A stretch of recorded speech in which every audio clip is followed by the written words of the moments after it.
Muy buenas tardes, bienvenidos a una nueva emisión de nuestro programa Prevención TV, nuestra séptima temporada en el aire. Y bueno, agradecerles como siempre la fidelidad de ustedes al continuar acompañándonos en la pantalla. Bueno, un programa reciente. Tendríamos que darle continuidad al último programa que fue de palpitaciones. Correcto. Hablamos de todo lo que era taquicardia, frecuencias cardíacas elevadas, etcétera, y nos quedó un gran capítulo de las arritmias de baja frecuencia y que por ahí en algún momento uno debe indicar un marcapaso. Correcto. Así que tras un breve corte estaremos hablando con el doctor Colombo sobre bradiarritmias, o sea, arritmias de baja frecuencia y que en algún momento pueden conducirnos a la colocación de un marcapaso. ¿Cuándo y cómo colocarlo? Y qué implicancia tiene la colocación de un marcapaso en un paciente. Breve corte y arrancamos con el programa. Tal cual lo prometido, estamos nuevamente con el tema de palpitaciones. En este caso van a ser bradicardias, frecuencias cardíacas bajas, que también pueden expresarse por arritmias. Correcto.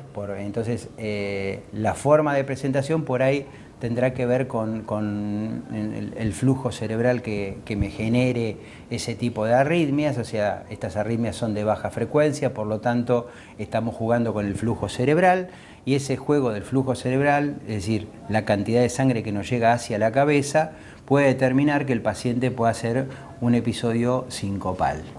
¿Qué es un episodio sincopal? Primero me gustaría aclarar algo. Bradicardia es una cosa y bradiarritmia o arritmias donde el corazón late lerdo es otra. Bradicardia en cardiología le decimos a todo corazón que late por debajo de 60 latidos por minuto. Y esto no es malo si es una situación espontánea y en condiciones de salud. Javier les puede hablar de algo que es la tríada de la longevidad, ¿no? Sí, la tríada de longevidad incluye hipotensión arterial, bradicardia y bajo peso. Correcto. Esa es la tríada de la longevidad, o sea que esos por ahí pacientes que nosotros vemos flaquitos, desgarbados, que no tienen ni siquiera nos cuesta tomarle la presión y por ahí hacen actividad física, y eso también, el condicionamiento cardiovascular nos lleva a que la frecuencia cardíaca baje. Esos pacientes viven muchísimo tiempo. Piensen que los dos animales, hay un montón de animales que viven mucho, pero los dos animales que tenemos más en mente longevos son el elefante y la tortuga, y no tienen absolutamente nada que ver entre sí, excepto que los dos animales son bradicárdicos.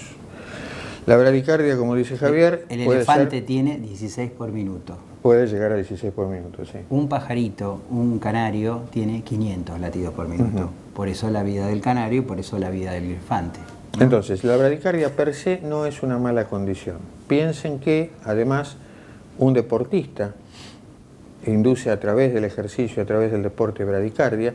¿Y qué tiene de bueno la bradicardia?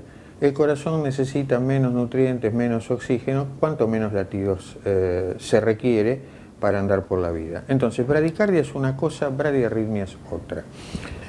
Ahora, con Javier hablamos justamente vamos a hablar de bradiarritmia. Las bradiarritmias no necesariamente las vamos a sentir como sentimos las anteriores, en el sentido de un corazón que late, para, arranca de vuelta como los extrasístoles, y mucho menos como arritmias rápidas. Podemos sentir, sí, como expresión de palpitaciones, un corazón que late muy lerdo, en forma regular o irregular, puede ser cualquiera de las dos variantes. Podemos, además de esto, tener otro tipo de síntomas, y los síntomas apuntan, en general, a que esa bradicardia, al revés de lo que pasa en un deportista, al revés de lo que pasa en una situación de salud, me está hablando de un corazón que late demasiado lerdo para los requerimientos que tiene ese cuerpo. ¿Qué es late demasiado lerdo?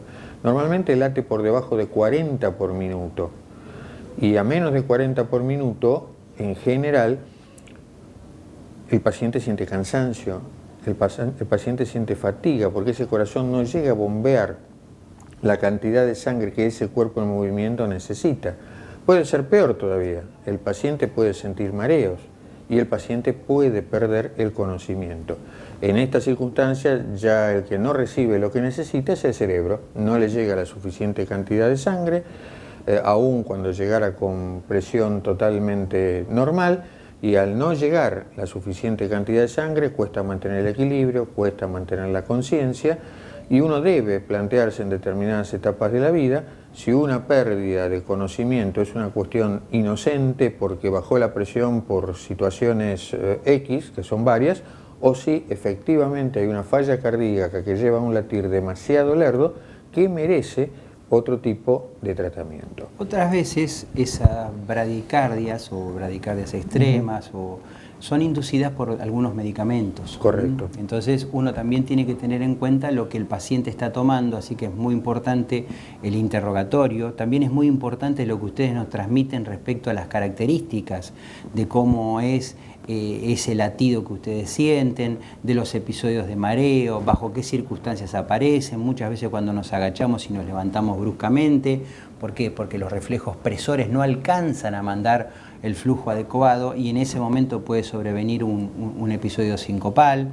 Así que es muy importante porque si uno tiene alguna medicación que puede provocarnos una baja de la frecuencia cardíaca sobre un sistema de conducción del corazón que puede estar enfermo, que ya lo vamos a ver, puede aumentar, digamos,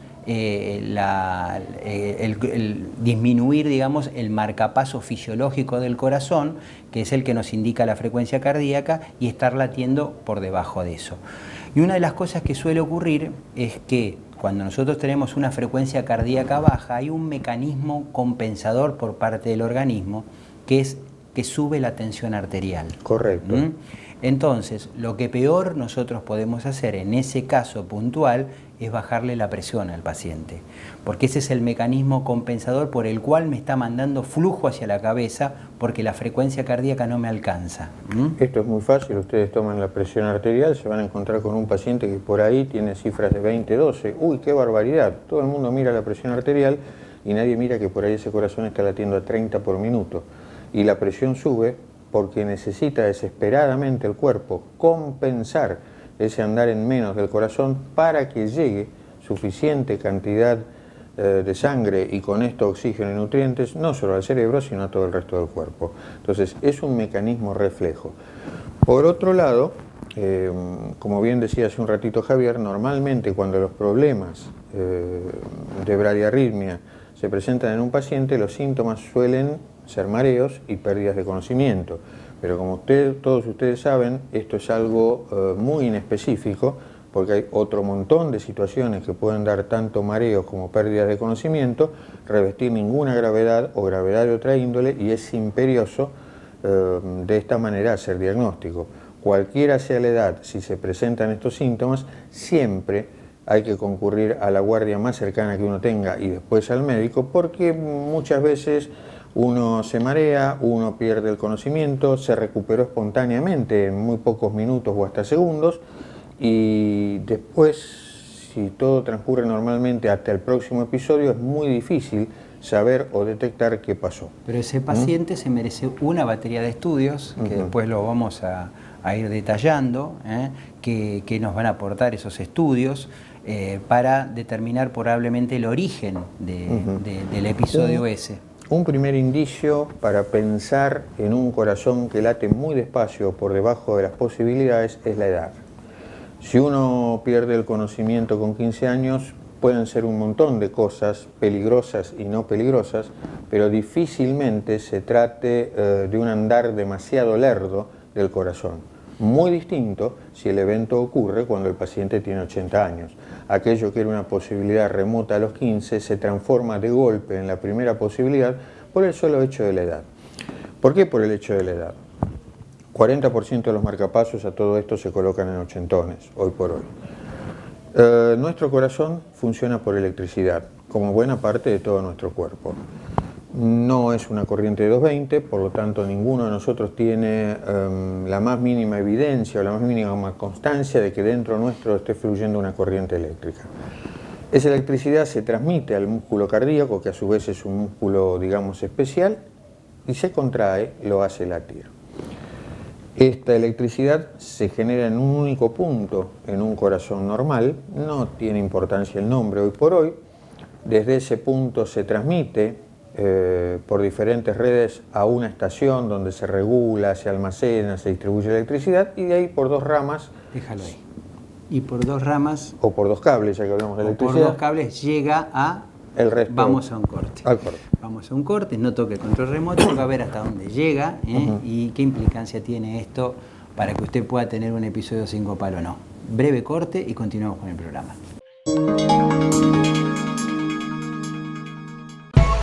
Desde que usted contrata una cobertura médica hasta que comienza a utilizarla, todas las empresas son iguales. Después, es mejor que sea el Círculo Médico de Quilmes, quien le ofrece a través de Femeva Salud Quilmes y Emedic una real libre elección del profesional en su consultorio particular y beneficiarse con su aporte de ley.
Estamos volviendo del corte, había quedado pendiente algo, estaba describiendo el doctor Colombo dónde se origina el latido. Vamos a repetirlo para los que nos sintonizan ahora. ¿De dónde se origina el latido y cómo se transmite a lo largo del corazón? El latido cardíaco básicamente necesita de una corriente eléctrica que todos nuestros corazones generan. Esa corriente eléctrica se genera en un punto, no viene al caso el nombre, a través de un montón de pequeños cables va a un segundo punto, a una especie de estación de distribución, de almacenamiento, donde se regula esa energía eléctrica, y de ahí por 2 cables muy grandes, que llamamos rama derecha y rama izquierda convencionalmente porque van a esas partes puntuales del corazón, la energía eléctrica se distribuye y hace latir nuestro corazón. Bueno, ¿qué es lo que ocurre con la edad? Esos cables se van desgastando, esos cables se van llenando normalmente de calcio. Imagínense si un cable de electricidad común y corriente fuera infiltrado por calcio, por piedra. Bueno, probablemente la electricidad se conduciría mucho peor hasta que llega un momento en que se deja de conducir. Más o menos eso es lo que ocurre con la edad. El circuito eléctrico de nuestro corazón se empieza a llenar de calcio, como si fuera pequeñas porciones de hueso. Esto hace que la electricidad empiece a fluir con inconvenientes. Al principio el corazón compensa porque el corazón tiene sus métodos como la naturaleza, pero llega un punto en que la electricidad ya no puede fluir como se debe y nos encontramos con que directamente no fluye o fluye por separado en las distintas partes del corazón. La manera de arreglar esto usualmente es a través de un marcapaso. Hay distintos tipos de marcapaso, esto desde los años 60 para aquí, han pasado más de 50 años, ha evolucionado de muy distinta manera. Los trastornos que producen bradicardia en los pacientes también son a veces lo suficientemente diferentes como para merecer distintos tipos de marcapaso, e incluso la edad de presentación es un condicionante para usar a su vez diferentes tipos de marcapaso. Sin embargo, hay algo que, a pesar con el correr de los años y casi del medio siglo, sigue vigente. Y es que un marcapaso en realidad no debiera alterar, una vez colocado, la dinámica diaria, el andar de todos los días de un paciente. Hay un mínimo de precauciones que hay que tomar, pero con un marcapaso colocado por el marcapaso en sí no se requiere una medicación puntual. El paciente requerirá medicación por otro montón de razones, cardíacas o no, pero no por el marcapaso en sí. El marcapaso no requiere una dieta especial tampoco. El marcapaso en realidad no necesita un periodo puntual de reposo más que el de la cicatrización de la primera semana, luego de lo cual se lleva una vida totalmente normal.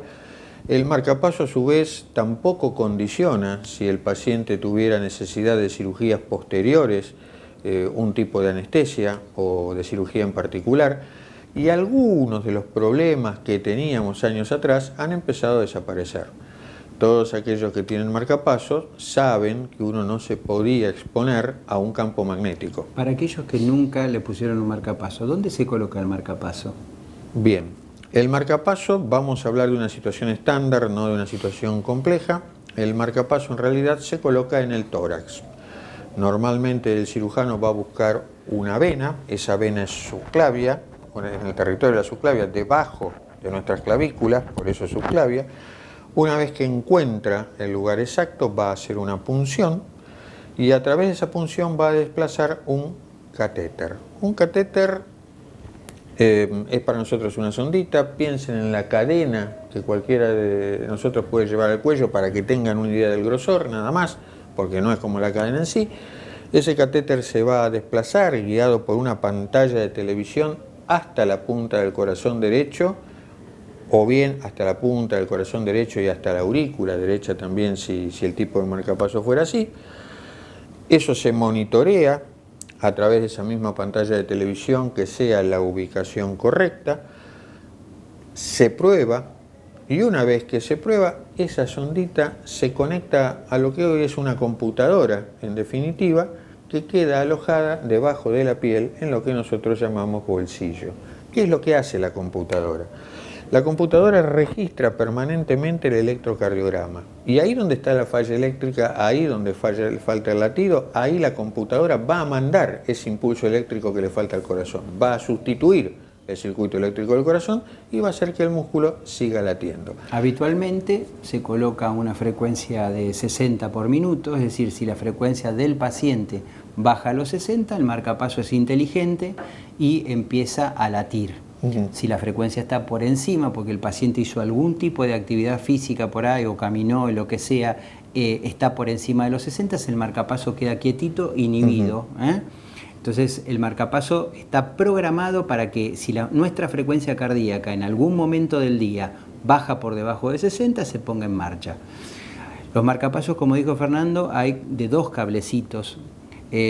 Nosotros tratamos en lo posible de que sea ese el marcapaso, porque es un marcapaso más fisiológico, porque respeta la contracción de la aurícula y la contracción coordinada del ventrículo. Entonces lleva dos catéteres, uno en la aurícula y otro en la punta del ventrículo derecho, como dijo Fernando. Entonces se contrae primero la aurícula y después se contrae el ventrículo en forma sincronizada, con lo cual le da la fisiología normal que cualquier individuo tiene. Es decir, marcapaso donde surge, que dijimos, que no le dijimos el nombre, pero es el nódulo sinusal, que es el marcapaso nuestro que tenemos de nacimiento, de ahí se origina el estímulo, pasa por donde dijo Fernando y genera la estimulación de las aurículas primero, sincrónicamente, y luego de los ventrículos, para que sea fisiológico. Entonces existe la posibilidad de reproducir esas condiciones fisiológicas con un marcapaso fisiológico que es de doble catéter. La computadora que colocamos debajo de la piel no es eterna. La computadora que colocamos debajo de la piel, cada tanto hay que cambiarla. La computadora, no los cables que quedan en su lugar si todo está bien. Esa computadora puede durar más o menos tiempo de acuerdo al uso. Si la electricidad del paciente falla en forma permanente y todos los latidos dependen de la electricidad que tiene que enviar nuestro marcapasos, entonces se va a agotar antes que aquel paciente cuyo sistema eléctrico falla en forma intermitente. Antes es una diferencia de años. Un marcapaso que uno usa esporádicamente puede durar unos 15 o 20 años. Un marcapaso que uno usa con mucha más frecuencia, por allí no dura más de 3 a 5 años, antes de que tengamos que hacer el cambio. Quiero que quede claro que es una punción, es decir, no es una cirugía a cielo abierto, no hay que abrir el tórax. El segundo punto es que antes los hacíamos con anestesia local y hoy en realidad a la anestesia local incorporamos una sedación para que el paciente esté más cómodo, pero de ninguna manera tampoco un marcapasos se coloca con anestesia general. Si es marcapasos y nada más, esa cirugía no dura más de media hora. Con lo cual no hay dolor, no hay sufrimiento para el paciente, no siente absolutamente nada y una vez terminado el procedimiento el paciente ni se entera de que tiene un marcapaso colocado.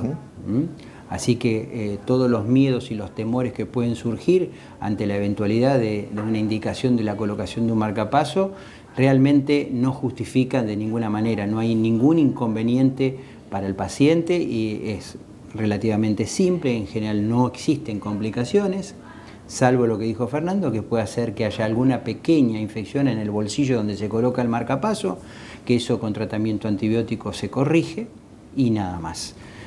Así que hoy día también tenemos la posibilidad que antes no teníamos de colocar un tipo nuevo de marcapasos que nos permite hacer resonancia magnética nuclear, que antes no, porque... Históricamente se decía que cuando un paciente se le implanta un marcapasos debe cuidarse de los campos magnéticos. Un campo magnético que va desde un imán, desde una computadora con cables, y algo un muy horno a sencillo, microondas. algo muy sencillo que tenemos en la casa. Correcto. Es el paciente con marcapaso no tiene que manejar el microondas porque lo puede desprogramar. Correcto, y es más, si el cónyuge programa el microondas, lo conveniente es que el paciente salga de ese entorno por lo menos unos 15 minutos.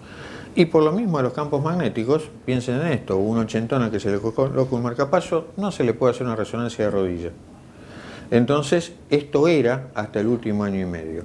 Hoy por hoy los marcapasos nuevos ya tienen incorporadas funciones que nos permiten que ese marcapaso pueda eludir campos magnéticos o puede evitar ser desprogramado por campos magnéticos y pueda continuar haciendo estudios, que otras patologías requiriesen. Otra cosa muy simple también es en los aeropuertos, cuando uno debe pasar por un escáner donde detectan metales y demás, el paciente con marcapaso muestra y pasa por un costado, no lo testean directamente para justamente no desprogramarlo. Es más, una tormenta eléctrica puede desprogramar el marcapaso. Y después, ¿cómo se controla o cómo se vuelve si el marcapaso se desprogramó? Muy simple, se coloca un imán que inhibe el marcapaso y se le manda a la computadora la información que nosotros queremos acerca de la frecuencia cardíaca que tiene que latir, si hay algún marcapaso especial que puede hacer que ya es un cardiodesfibrilador, que también se programan para las arritmias para que haga un choque eléctrico interno del corazón para hacer una desfibrilación. También programamos